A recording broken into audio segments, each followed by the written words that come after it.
Horixe da Calvinoren bertsioa Italian jasoa. Eraztuna da ipuinaren ardatza. Hala ere, desberdintasunak ditu zure aldaerarekin.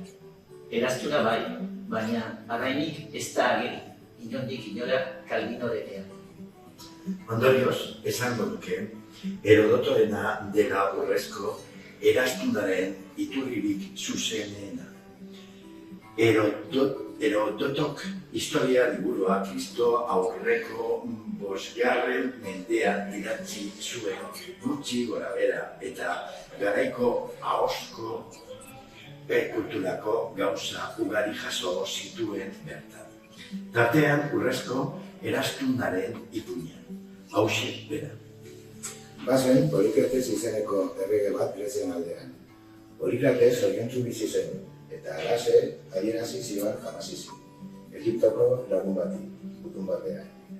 Polikratesek esan zion zoriontsu bizi zela, ez zuela kesurik, bizitzari ez ziola ezer gehiago ekatzen zegoen, bezala jarraitzea baino.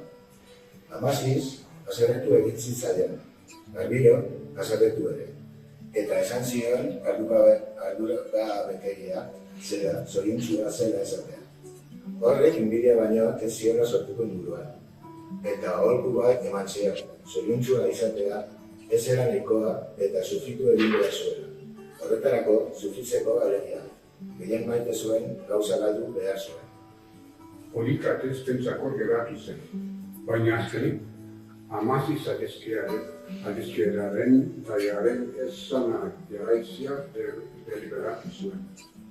Lagun handi batek Politatiko urrezko arraztuna hartu eta itxasura bota zuen. Galera zer zen jakiteko. Eraztuna baina, arain handi batek jan zuen, eta arantzai batek harrapatu zuen arainadura. Arantzaileari, horren arain handia ikusirik, Polikrates dio baritzia otu zitzaion. Hain zen gizon ona Polikrates.